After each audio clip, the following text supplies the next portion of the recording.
வணக்கம் ஓவியா. அதாவது தூத்துக்குடியில மிகுந்த ஒரு பரபரப்பை ஏற்படுத்திய வழக்கு இந்த பாலியல் குற்ற வழக்கு ஆனது. மிகுந்த பரபரப்பை ஏற்படுத்தி இருந்தது. அதாவது தூத்துக்குடி மாவட்டம் குளத்தூர் அருகே உள்ள வேடநத்தம் கிராமத்தில், அதாவது குளத்தூர்ல படித்து வந்த, அதாவது இந்த +2 படித்து வந்த மாணவி உடைய கொலை வழக்காகும்.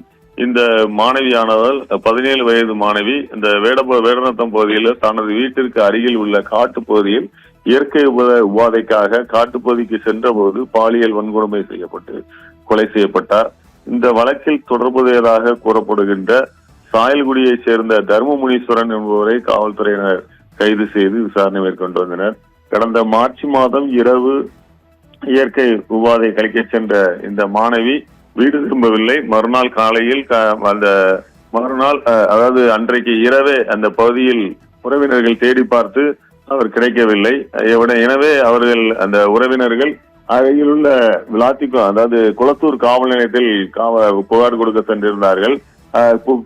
குளத்தூர் காவல் நிலைய காவல் ஆய்வாளர் அதாவது விளாத்திக்குளத்தில் உள்ள அனைத்து மகளிர் காவல் நிலையத்திற்கு இந்த வழக்கை கொண்டு செல்லும்படி அவர் திருப்பி அனுப்பிவிட்டார்.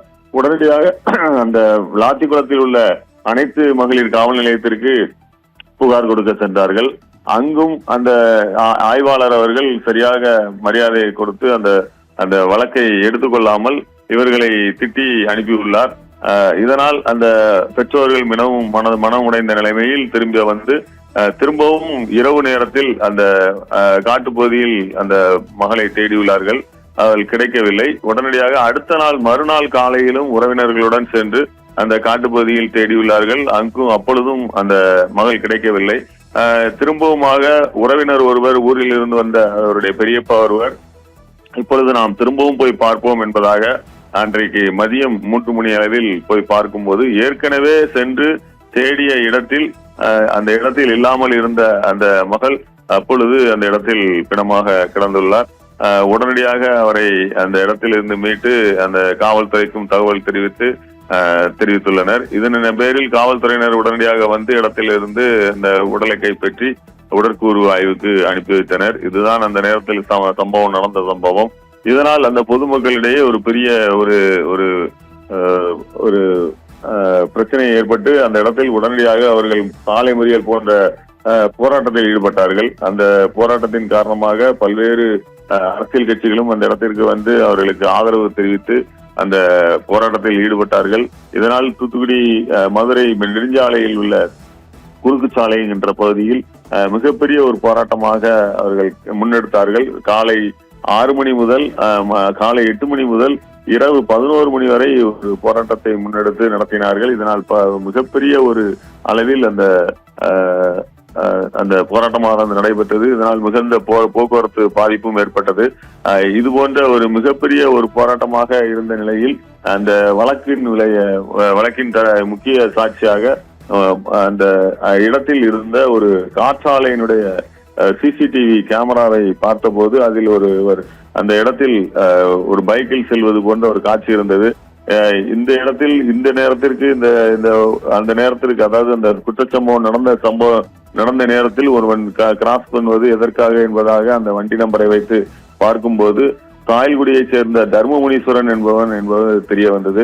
அவனை பிடித்து விசாரித்தார்கள். அதில் அவன் ஏற்கனவே கோவில்பட்டியில் ஒரு முதிய பெண்ணை, ஒரு பாட்டியை பாலியல் பலாத்காரம் செய்த வழக்கில் ஏற்கனவே ஜெயிலுக்கு சென்றுவிட்டு பெயிலில் வெளியே வந்துள்ளது தெரிய வந்தது. அவனை விசாரித்த போது அவன்தான் இந்த குற்றத்தை செய்ததும் ஒத்துக்கொண்டான்.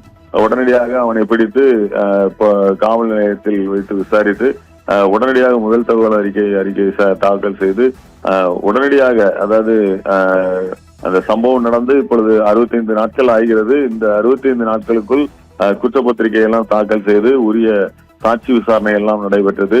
தூத்துக்குடி போக்சோ நீதிமன்றத்தில் தான் இந்த வழக்கு நடந்து வந்தது. இந்த வழக்கை விசாரித்த நீதிபதி அவர்கள் இப்பொழுது 21ஆம் தேதி கடந்த புதன்கிழமை அன்று இந்த வழக்கினுடைய தீர்ப்பு இன்றைக்கு வழங்கப்படும் என அறிவித்திருந்தார்கள். இன்றைக்கு 25ஆம் தேதி திங்கட்கிழமை வழங்கப்படும் என அறிவித்திருந்த நிலையில் இன்று காலை 10:30 மணி அளவில் இந்த வழக்கினுடைய தீர்ப்பு வரும் என எதிர்பார்க்கப்படுகிறது. இந்த வழக்கானது தமிழகத்தில் உள்ள மிகப்பெரிய ஒரு வழக்காக பார்க்கப்படுகிறது. ஏனென்றால் ஆட்சி மாற்றத்திற்கு வழிவகுத்த ஒரு வழக்கு என்று கூட எடுத்துக்கொள்ளலாம். ஏனென்றால் இந்த சம்பவம் நடந்த பிறகுதான் பெண்களுக்கு பாதுகாப்பு இல்லை என்பதான ஒரு குற்றச்சாட்டு எழுந்தது. இவ்வளவு முக்கியத்துவம் வாய்ந்த தமிழகத்தின் முக்கியத்துவம் வாய்ந்த ஒரு வழக்காக கருதப்படுகின்ற இந்த வழக்கின் தீர்ப்பு என்ன மாதிரியாக இருக்கும், என்ன தண்டனை வழங்குவார்கள், என்ன நடக்கப் போகிறது என்பது 10:30 மணி அளவில் தெரிய வரும். ஓவியா.